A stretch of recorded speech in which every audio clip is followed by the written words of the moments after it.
But first, back to the mineral deal sealed overnight with the Australian Prime Minister and the US President side by side, of course, in Washington.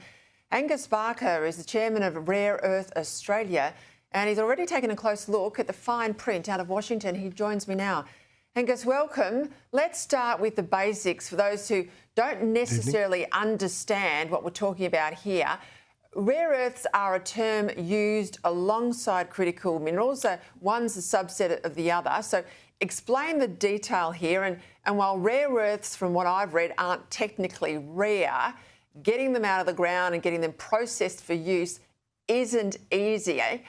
And that's the issue, isn't it? Yes.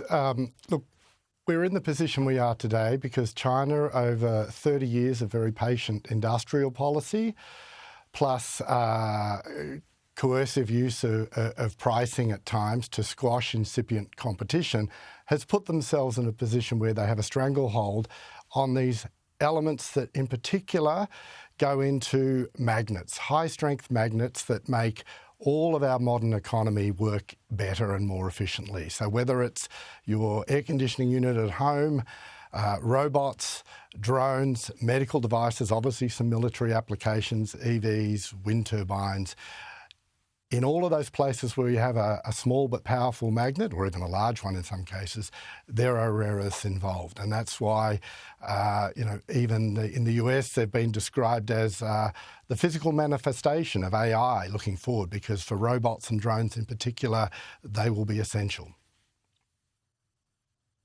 Well, OK, in terms of the countries with big deposits of these rare earths and critical minerals, where do we rank? Australia has good potential in the area. China came to dominate it in large part because some decades ago they discovered in the south of China clay-hosted deposits which were much more simple to mine and process than what we would traditionally call the hard rock sort of deposits. There was an excellent hard rock deposit in the US at Mountain Pass in California. That was almost put out of business by the Chinese because of the nature of these deposits. We have in Australia a very good hard rock deposit, the one you mentioned earlier, owned by Lynas at Mount Weld.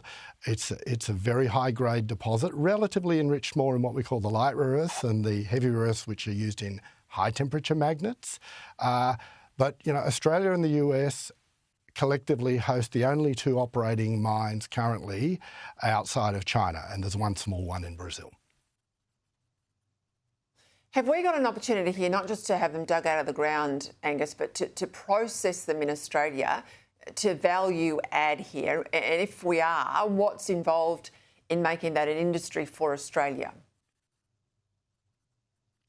Well, I think our place in this is going to be, as we've seen in many, many other commodities, Australia's place, our brand, is we are the 24/7, 365-day-a-year, ultra-reliable supplier of the energy and minerals the world needs.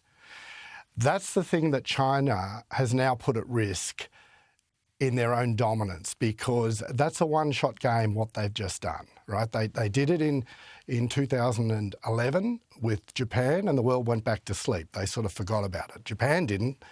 They funded Lynas because they knew they needed secure supply. But in Europe and the US, they didn't do anything about it at that point. Now, with what China did first in April to restrict supply, and now doubled down on that a bit over a week ago, they've woken the US up in a major way. And so I think you can see that they are now determined to set up durable, bifurcated price regimes so that never again are they going to be put in that position. Now, this will take some time to build out because mines take time to build, and these can be very large investments over a period of years. Australia's place in that is likely to be to produce the feedstocks, and in some cases that might be a mixed earth carbonate, which is what Lynas produces at Kalgoorlie.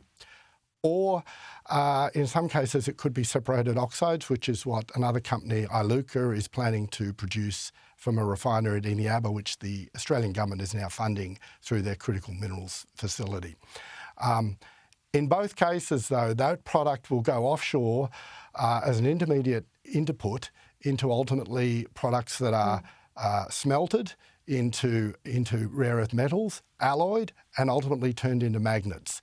Because the big manufacturing bases for this are going to be found in the US, in Europe, in Japan, in Korea, potentially parts of Southeast Asia. So our place, as always, is being the reliable piece of a global supply chain.